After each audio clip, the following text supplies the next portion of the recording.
मुझ में टेढ़ा हो गया था। डॉक्टरों ने कहा ऑपरेशन सीजरियन करा। उसने सुना था सीजरियन कराना सारी जिंदगी रोना, तो गोधरा के डॉक्टरों को छोड़ के बड़ौदा चली गई। उसका ससुरा है रेवाचंद तेल वाले गोधरा। तो बड़ौदा के सभी डॉक्टरों ने कहा एकदम सूझ गई, अप्पू हो गई थी।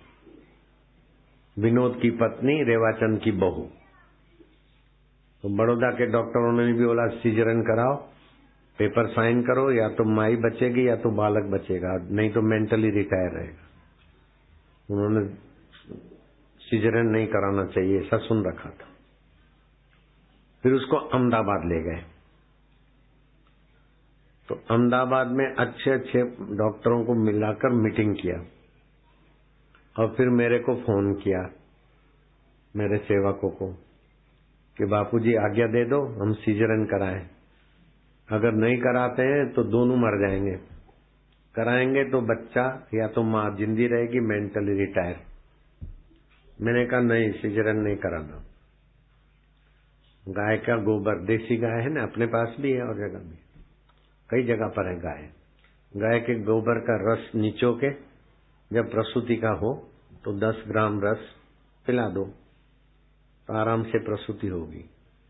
तो उन्होंने फिर मेरे को संदेशा भेजा कि doctor Suman Shah is the famous person, MD गायनोलॉजी आदि हदी, डॉक्टर फलाना और डॉक्टर हाथी साहब ने कह दिया है, बहुत फेमस था। मैं क्या, हाथी साहब कहे चाहे गधा साहब कहे, नो सीजरियन नो ऑपरेशन। गाय के गोबर का रस दे दो, धीरज रखो,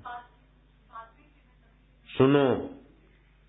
तो उन्होंने डॉक्टर सुमन शाह, डॉक्टर फलाना, डॉक्टर हाथी, जब प्रसूति होने की थी तो गाय के गोबर का रस दे दिया, आराम से प्रसूति हो गई। वो लड़की अभी 10वां पढ़ती, फिर दूसरी लड़की हुई, वो 7वीं 8वीं पढ़ती होगी, तीसरा बेटा हुआ। न माँ बीमार हुई, न बेटी बीमार हुई, न दूसरा भाई बीमार हुआ।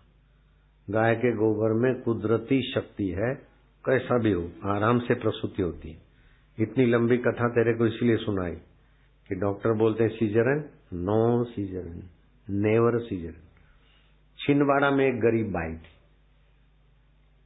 गरीब इलाका है छिंदवाड़ा, तो उसको 2 बार सीजरियन हुआ। तो फिर तीसरी बार तो सीजरियन ही होगा। तो उसने मेरी कथा सुनी तो घर वाले बोला कि डॉक्टर बोलते 2 बार जिसका सीजरियन होता है तो तीसरी बार सीजरियन ही से होता है। तो उसने बोला मैं नहीं कराऊंगी, अब इधर होंगी तो तुम लोग मेरे को अस्पताल में ले जाओगे। अपने देहात में माँ के पास चली गई और गोबर का रस लिया और बिना सीजरियन के बच्चे को जन्म दिया। नहीं तो साइंस मना करती है, एक बार जो पेट चीर के निकाला तो दूसरी बार भी वही, तीसरी बार आएगा तो तीसरी बार तो करते भी नहीं जन्म संतान। तो गाय के गोबर में और भगवान के नाम में, और एक मंत्र है झंभला झंभला झंभला। तू आज से टेंशन फ्री हो जा। सत्संग बचाने की सीजन असली है।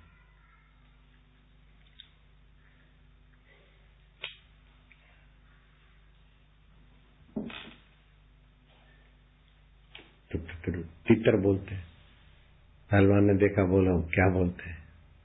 अरे बोले दंड बैठक, दंड बैठक, दंड बैठक। सब्जी वाला था, बोले धना अदरक, धना अदरक, धना अदरक, धना अदरक। कोई बेटा वाह कुदरत, वाह कुदरत, वाह कुदरत।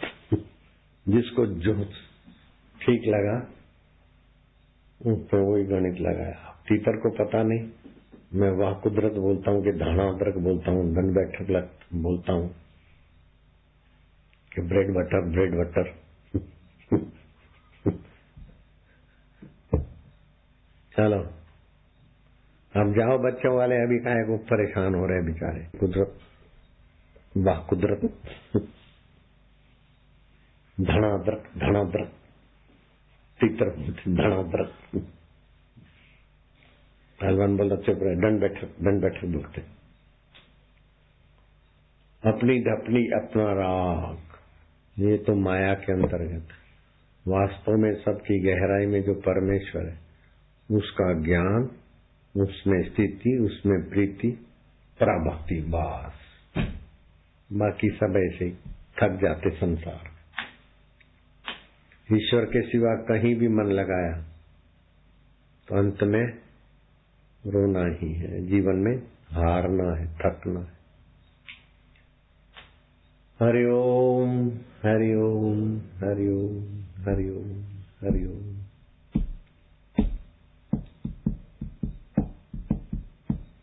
हमको तो बलराम को देखकर आजकल ईर्ष्या भी होती है, खुशी भी होती है। कैसा मिल गया 6-7 गाय चराने वाले गुजर को, ऐसा मिल गया कि दुनिया जाने। इस पे तो ईर्ष्या भी होती है। हमको ऐसा घर बैठे नहीं मिला। हम तो गाय नहीं चराते, हम तो बड़े दिमागी थे, फिर भी हमको बर्तन मांजने पड़े, क्या क्या झक मारने पड़े। हाँ, इसको तो मुफ्त में मिल रहा। और खुशी भी होती है कि चलो इसके द्वारा भगवान अच्छे काम करा रहा है, दूसरों को रंग चढ़ाने के भी काम में लगा है, तो खुशी भी हो रही है कि अच्छा है। गुजर समाज, ठाकुर समाज, सब उसकी सेवा इसके द्वारा हो रही है, खुशी भी होती।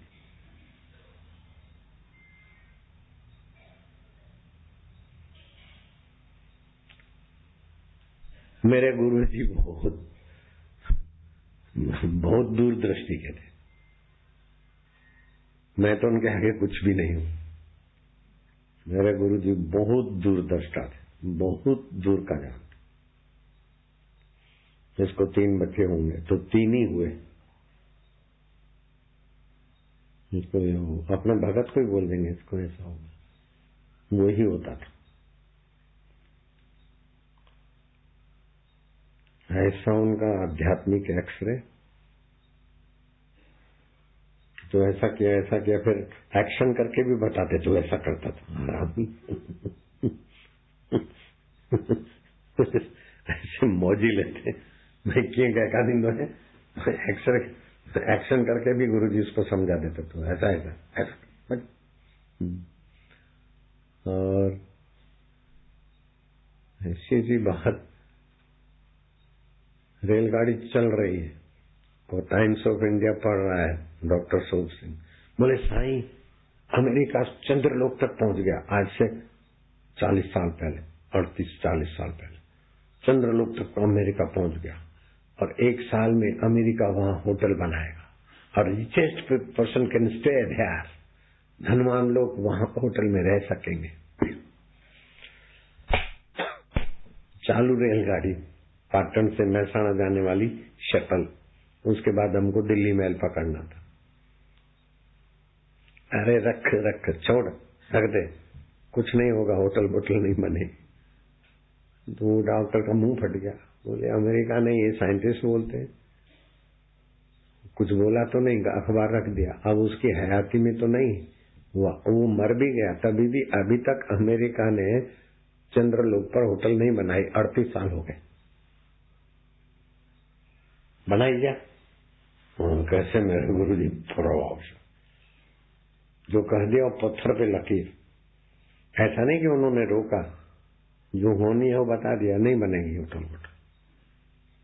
अमेरिका तो अब होटल बन गई, अब ये जमीन वहां से मिट्टी ले आए हैं, फलाना ले आया, ये प्रयोग किया, ये क्या क्या आता था, क्या क्या तीर हवा में छोड़ते थे।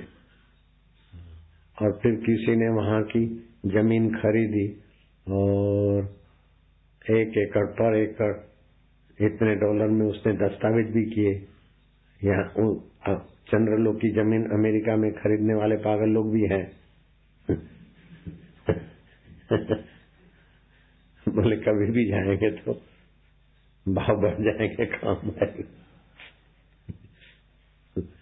जैसे वो MD डॉक्टर है ना, पत्नी करोड़ों रुपया मल्टीनेशनल कंपनी में कमाती है और पति भी प्रैक्टिस करता है, कई लाख कमाता है। मैंने और बेटी है, उसकी शादी हो गई, फिर भी सोचता है कि जब हम प्रैक्टिस नहीं करेंगे तो क्या खाएंगे।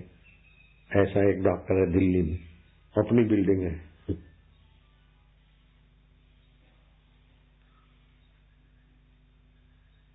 लेकिन कुछ ऐसे आज खाया कल का बोले देखा जाएगा, पक्षी कल का नहीं सोचते, मजे से जी लेते। और एमडी पढ़े इतना भी समझते नहीं कि क्या टेंशन में रहते। मैं उस डॉक्टर का चेहरा जानता हूँ, बात भी किया उससे। उसके दोस्त डॉक्टर ने बताया कि ऐसा बोलता है। बोलो, पत्नी कमाती करोड़ों रुपया और खुद कमाता है महीने में लाखों रुपया। महीने में लाखों रुपया तो 5-7 लाख कमाता, वो भी करोड़ों हो गया उसका। तो साल के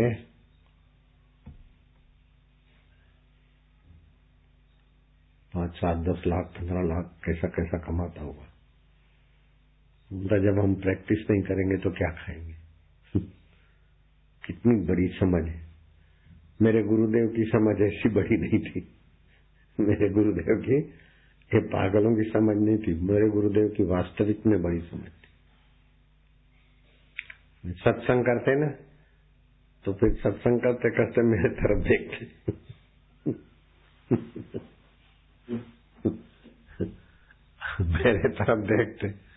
मेरे तरफ देख के फिर नजर घुमा के फिर कुछ बोल देते, फिर मेरे तरफ देखते।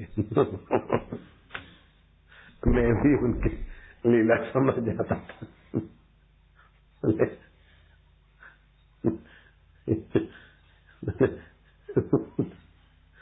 बड़ा अटपटा खेल करते थे, बड़ी कृपा होती थी उनकी। एक बार सौराष्ट्र में उपलेटा है, जूनागढ़ के पास में। जूनागढ़ में गिरनार पर्वत है, तो गिरनार पर्वत में 84 सिद्ध और 62 योगिनियां रहती है, जो भी को आंकड़ा कुछ, वो गुप्त रहते हैं और उसके कई प्रमाण भी मिले। तो मैं उपलेटा में गुरुजी के दर्शन करने गया। डीसा में रहता था और गुरुजी आए हैं, किसी भक्त का खेत है, उसमें उसने बना रखा था भोयरा और गुरुजी के लिए कुटिया। तो गुरुजी महीना 15 दिन 10 दिन 20 दिन वहां रहते थे। मेरे जैसा नहीं भाग भाग करते थे, वो तो 20 दिन एक जगह पे आराम से, शाम को थोड़ा सत्संग किया, बाकी एकांत में रहते थे।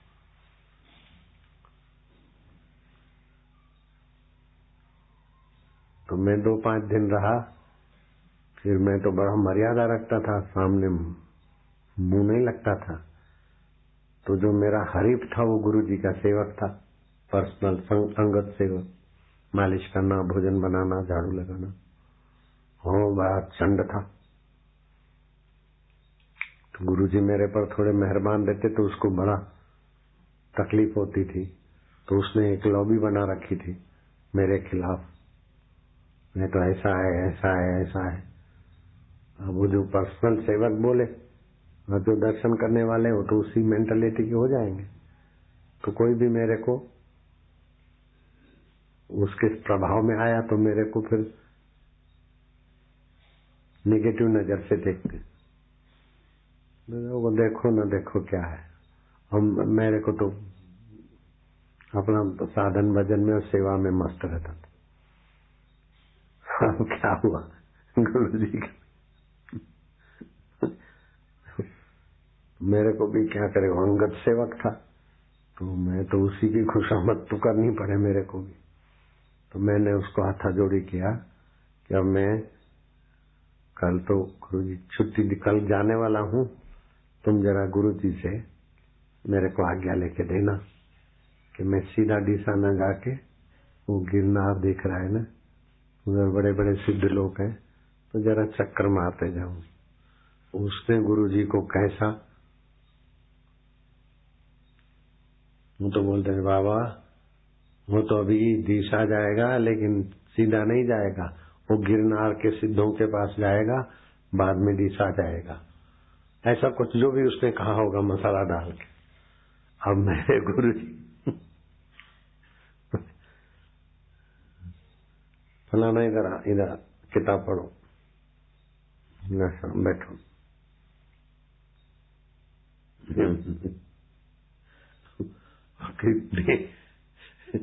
कितनी कृपा होती है गुरुओं में, तो गुरु ही जानते। गुरु भी नहीं जानते कितनी कृपा करते, उनको भी पता नहीं। भगवान और गुरु माप तोल नहीं जानते। भगवान और गुरु अंधाधुंधी है सरकार।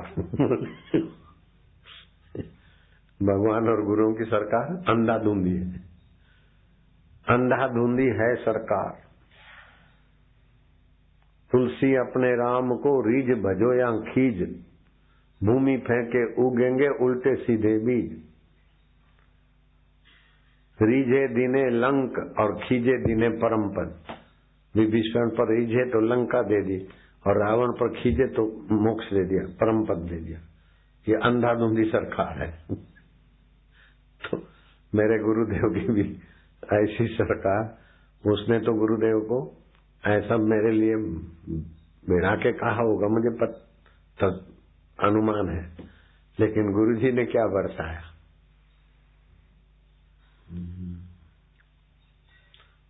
सत्संग शुरू हुआ, फिर गुरुजी को सत्संग के 2 वचन करके व्याख्या थोड़ी करके फिर जो कहना होता उसी में परोस देते थे।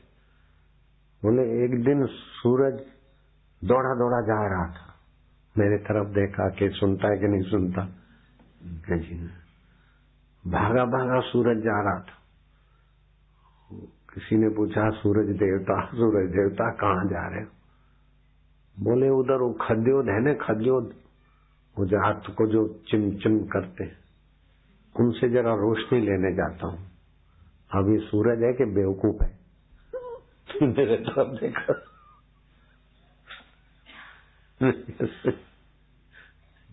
मतलब इधर आत्मज्ञान मिल रहा है, इतना मिला है, फिर उधर गिरनार के सिद्धों के पास जाता है, सूरज जाता है जुगनू के पास। तो सूरज है कि मूर्ख है? मैं भी ऐसा से। फिर थोड़ा सत्संग चला। बोले एक बार राजकुमार को राजा साहब ने तिलक लगा के राजगद्दी पे बिठा दिया। अब वो तो हो गया राजकुमार, राजा बन गया ना, बना कि नहीं बना राजा? फिर वो छोरों से खेलने में लग गया राजकुमार, और उसको पता ही नहीं कि मेरे को ये गद्दी है, और उनसे कुछ लेना चाहता है। अरे मूर्ख, तू तो खुद राजा है, वो तेरे रहम के भिखारी है। भिखारी शब्द नहीं था गुरुजी का, कुछ और। अब तू उनसे क्या लेने जाता है? बोलो कैसी मती है? मैं कैसे, वही मैं हूँ। समझ गया जी। तो यादें भी अभी खुशहाल कर लेती है। गुरुजी के साथ बीती हुई घड़ियां अगर याद आती है ना तो खुशहाल हो जाता है। अब तुम्हारे को कैसा होता होगा तुम जानो, लेकिन मेरे को तो वो 38 साल पुरानी याद भी अभी भी खुशी देती है।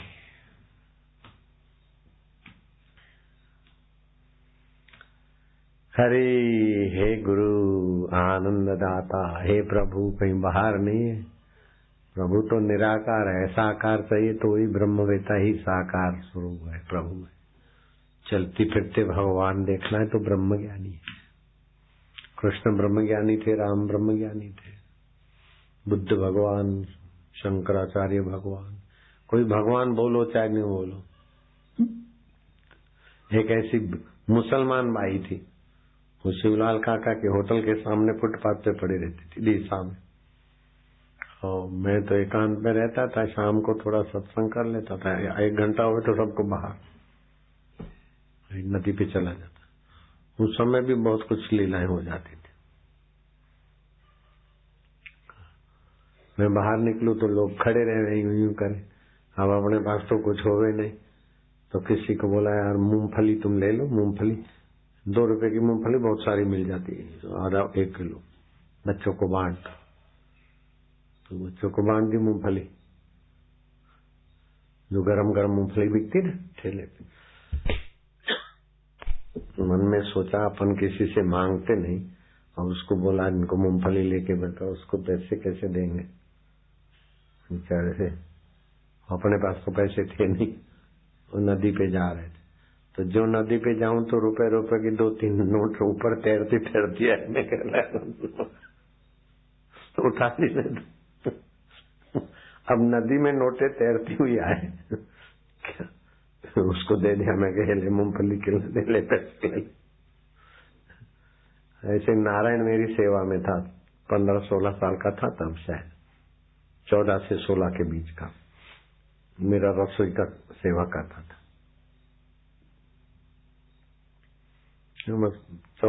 15 से 16 के बीच, 17 के। तो दुबई में गया तो एक रसोईया साथ चला, तो मैं सुरमा लगाता था। मैं क्या है, इधर तो गर्मी बहुत है, बेटा सुरमा लाया है क्या? बोले साईं सुरमा तो नहीं लाया। चलो ठीक। अब घूमने गया दुबई समुद्र तट पे, तो जैसे मिठाई के बॉक्स आते हैं ना पुट्ठे के, ऐसे छोटा सा बॉक्स, छोटा सा, वो तरंगों पे नाच रहा है। मैं क्या इस बक्से में क्या होगा, तो हाथ लंबा करके उठा लिया, तो 2 सुरमे की शीशी और 1 सुलाई। कई वर्षों तक चला। बिल्कुल पक्की सच्ची बात है। अब किसी ने डाला होगा अपने अब्बा के जान के लिए, या कुछ भी किया होगा, जो भी हुआ होगा, लेकिन मेरे लिए तो चमत्कार हो गया। उसके पहले कभी मैंने समुद्र तट पर तो कई बार घूमा, कभी सुरमा देखा नहीं मैंने, ऐसा डब्बा बक्सा देखा नहीं, और तैरता हुआ बक्सा है। क्या होगा इसमें, छोटा सा था, 100 ग्राम मिठाई डाल सको उतना छोटा सा था, फैशन वाला, अच्छा गत्ते का बक्सा था। खोला था, सुरमे की सलाई भी है और 2 सुरमे की शीशियां भी। मैं क्या, वाह, ये लगा दिया। नारायण को बोला देख तू नहीं लाया तो कैसे, समुद्र ने भी दे दिया अपने को। वैसे तो कई ऐसी घटना घटती थी। हरि हरि ओम, हरि हरि ओम, हरि। कुछ भी मेरे शरीर को आवश्यकता हो तो पहले चीज आ जाएगी, बाद में लगेगा कि हाँ चलो ले लो। अभी भी ऐसे ही होता है लगभग। जो मेरे शरीर की आवश्यकता होगी वो चीज कोई ना कोई भगत उठा के ले आए, अपने खाओ पियो बांटो छोड़ो। मैंने कभी ऐसा खास मुझे याद नहीं कि किसी को कहा कि ले आओ फलानी चीज खरीद लो, अपने आप आती है। पहले चीज आएगी, बाद में आवश्यकता दिखेगी। ऐसी व्यवस्था हो जाती है। आप ईश्वर में टिक जाओ तो प्रकृति आपके सेवा करके अपने को आनंदित करती है। ऐसा पुरुष में टिक जाओ, पुरुष के लिए तो प्रकृति ने एक खेल रचा है, पुरुष की संतुष्टि प्रसन्नता के लिए। ब्रह्मज्ञानी की मत कौन बखाने, ब्रह्मज्ञानी की गत ब्रह्मज्ञानी जानी। ब्रह्मज्ञानी मुगत जुगत का दाता। या आंकड़े का लगा दे सफेद दूध, आंकड़े का दूध लगाया, आंखें ठीक हो गई। मेरे गुरुजी ने कहा किसी को, अब आंकड़े का दूध कोई लगावे तो उस समय वो हो जाता है। अब ऐसा मैंने कहीं सत्संग में कहा तो वहां के भोले मूर्ख भगत जिसको आंखों की तकलीफ थी वो गड़बड़ते बीमार हो गए। मैं तो गुरुजी की बात बता, मूर्ख लोग तुम कैसे डाल। फिर चलो नेत्र बिंदु डाल के जान छूटी अपनी। मैं तो गुरुजी की बात बताया था, गुरुजी ने बोला जाओ ले जाओ ठीक हो जाएगा।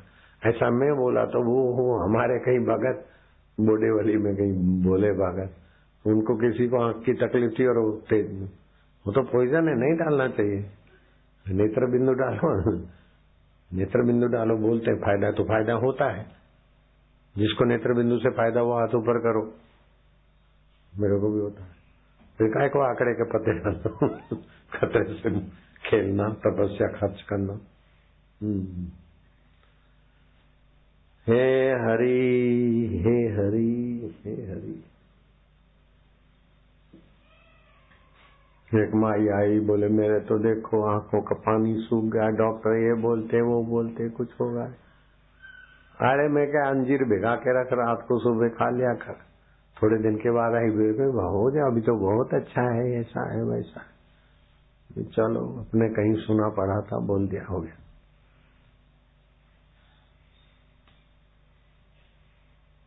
आंखें सूखी सूखी है, आंखों में। दूसरी है थी वैद्य, बड़ी चलती बुर्जी थी, तो जरा अनुष्ठान करने को रही थी आश्रम। मेरे को बहुत याद करती थी, तो फिर मैं उसको बुलाया, बातचीत किया, तो वो अपना दुखड़ा रोने लगी। तो मैं के संतोष तो बोले रो रो के मेरे आंसू सूख गए। आंसू ही नहीं आ रहे, रो वैसा ही।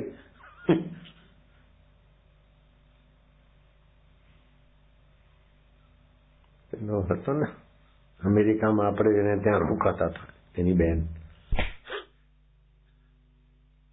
અમેરિકામાં પેલો હતો ને, આપણે પેલા રોકાતા હતા અમેરિકામાં, એનું નામ બી હશે, એની બેન શાંતા પટેલ. હવે સમજે તું સમજે છે? तो रोए तो आंसू ही नहीं आवे उसको। अब मैं भी बोला अच्छा बोले आंसू ही नहीं आते, रो रो के आंसू ही सूख गए। वो वैद्य थी, बड़ी चलती बुर्दी थी, बड़ी उम्र की भी थी, ऐसे ही कपड़े पहनती थी नीता वैद्य जैसे। अभी तो खूब पैसे में से इकट्ठे किए, कई करोड़ों को बनाया।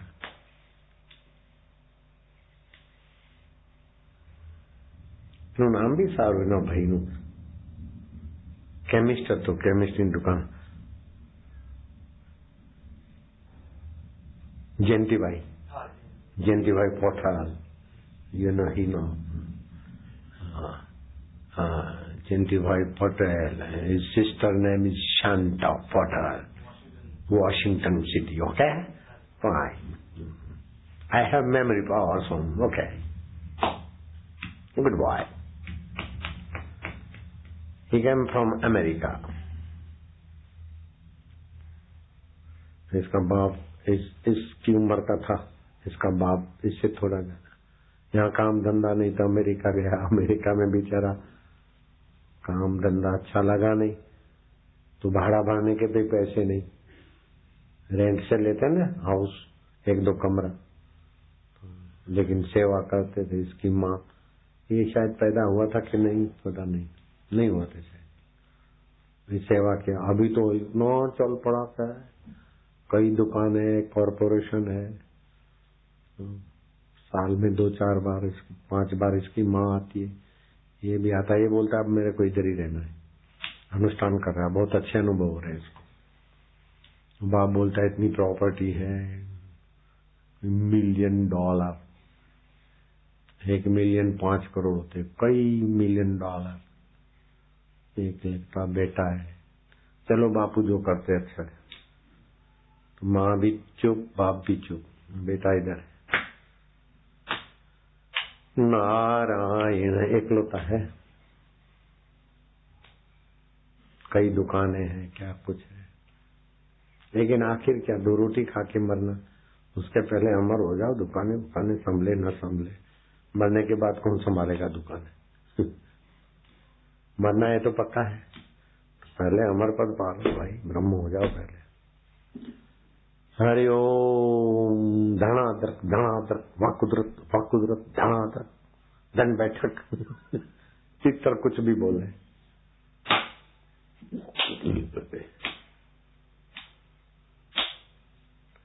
अब 9 बज गए बाबा, 9:16। तुमको भी बहुत मजा आता है, बड़ा सार सार मिलता है।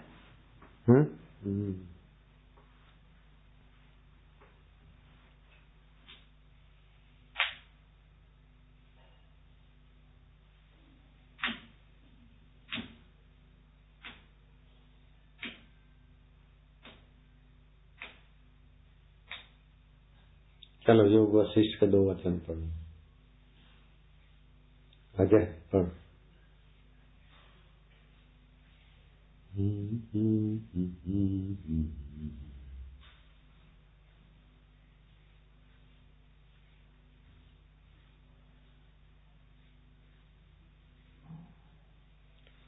ओम परमात्मने नमः।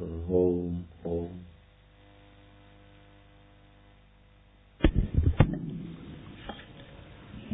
ओम श्री परमात्मने नमः। वशिष्ठ जी बोले, हे राम जी, जितने दान और तीर्थादिक साधन हैं, उनसे आत्मपद की प्राप्ति नहीं होती। आत्मपद की प्राप्ति साधु संग से ही होती है। साधु संग रूपी एक वृक्ष है और उसका फल आत्मज्ञान है। जिस पुरुष ने फल की इच्छा की है, सो अनुभव रूपी फल को पाता है। जो पुरुष आत्मानंद से रहित है, सो सत्संग करके आत्मानंद से पूर्ण होता है। जो अज्ञान से मृत्यु पाता है, सो संत के संग से ज्ञान पाकर अमर होता है। और जो आपदा से दुखी है, सो संत के संग संपदा पाता है। आपदा रूपी कमल का नाश करने वाली सत्संग रूपी बर्फ की वर्षा है। सत्संग से ही आत्मबुद्धि प्राप्त होती है, जिससे मृत्यु नहीं होती और सब दुखों से छूटकर परमानंद को प्राप्त। मृत्यु नहीं होती उसका मतलब शरीर अमर नहीं होगा, लेकिन अपने मैं को अमर रूप में जान लेगा तो फिर बार बार जन्मेगा नहीं, तो मृत्यु भी नहीं होगी। वो भी कौन आया पीछे? हे राम जी, संत की संगति से हृदय में ज्ञान रूपी दीपक जलता है, जिससे आत्म रूपी तम नष्ट होता है और बड़े बड़े ऐश्वर्य की प्राप्ति होती है। संत के संग से सूझबूझ को बोलते हैं ज्ञान का दीपक जलता है, उससे आपदाएं दुख तो मिटते हैं, बड़ा आत्म वैभव संपदा मिलती है। मेरे पास है कि नहीं संपदा? प्रसन्नता बड़ी संपदा है, यश संपदा है, परमात्मा का ज्ञान संपदा है। उसके आगे रुपए पैसे तो कुछ भी नहीं है। रुपए पैसे तो मेरे दास दासियों के पास भी होते हैं। ये 47 लाख कमाते, जो भाई साहब स्कूल में निकाल देने की नौबत पे आए थे, मंत्र दिया था अजय मिश्रा जो पढ़ रहे हैं, 47 लाख कमाए अभी नोकिया में। ये तो कुछ भी नहीं है। तो मेरे सेवकों के पास ही संपदा बहुत है, सब मेरी संपदा है। मेरे पास अपनी भी संपदा है, वो ये गिन नहीं सकते ऐसी संपदा है, कोई तोल नहीं सकता ऐसी आध्यात्मिक संपदा भी है। लौकिक भी कमी नहीं है। क्या कमी? तंदुरुस्ती की कमी नहीं है, रहने की कमी नहीं, खाने की कमी नहीं, घूमने की कमी नहीं, खुशी की कमी नहीं। लगता है कुछ कमी है। आत्मज्ञानी को देखकर सबको होगा हमारी लाइफ ऐसी, लेकिन ज्ञानी को ऐसा नहीं होता मैं प्रधानमंत्री बन जाऊं, मैं राष्ट्रपति बन जाऊं, मैं इंद्र बन जाऊं, ऐसा भी नहीं होता। इंद्र के पास जो सुख नहीं है वो साक्षात्कारी महापुरुष के पास है। ऐसा आत्मज्ञान सर्वोपरि चीज। फिर उसे किसी भोग्य पदार्थ की इच्छा नहीं रहती। किसी भोग्य पदार्थ की, किसी भोग्य पद की इच्छा नहीं होती ज्ञानवान को। ज्ञानी को देख के सब उनके जैसा होने की इच्छा करते, लेकिन ज्ञानी किसी के होने जैसी इच्छा नहीं करता। वो तो व्यापक ब्रह्म है, सब उसी में है।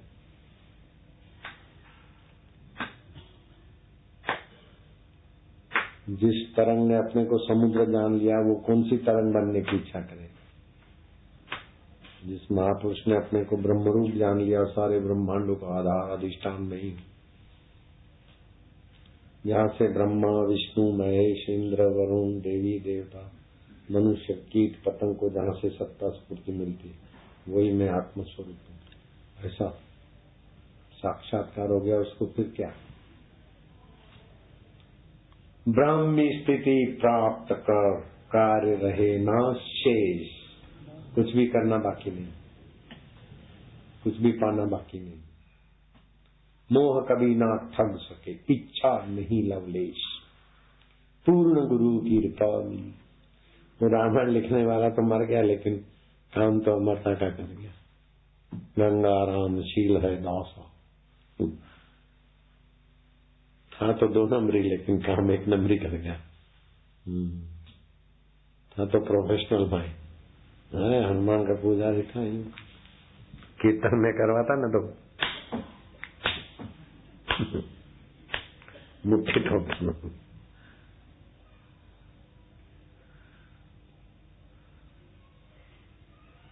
फिर उसकी ख्वाहिशें पूरी नहीं हुई तो मेरा तख्ता पलट करने को भी लग गया। उसकी पत्नी नारायण की माँ को बोले देखो ऐसा ऐसा उसको अपने पक्ष में करके हमारे घर में विद्रोह, हमारे आश्रम में विद्रोह कराने को कोशिश कर करके बेचारा थक गया। जिसने आशा रामायण लिखी, प्रोफेशनल था, उपद्रवी था, थोड़ा कवि भी था। और बोधवान होके सबसे उत्तम पद में विराजता है। जैसे कल्प वृक्ष के निकट जाने से वांछित फल की प्राप्ति होती है, वैसे ही संसार समुद्र से पार उतारने वाले संत जन हैं। जैसे धीवर, ये भगवान राम तुम नहीं हो, मुझे पता है, मैं वशिष्ठ नहीं हूँ, फिर भी भगवान राम जो चीज सुनकर महान हुए थे वो चीज तुमको सुनने को मिल रही। तुम कितने भाग्यशाली हो। जैसे धीवर नौका से पार लगाता है, वैसे ही संत जन युक्त से संसार समुद्र से पार करते हैं। हे राम जी, मोह रूपी मेघ का नाश करने वाला संत का संग पावन है। जिसको अनात्म देहादिक से स्नेह नष्ट हुआ है और शुद्ध आत्मा में जिसकी स्थिति है, वह उससे तृप्त हुआ है।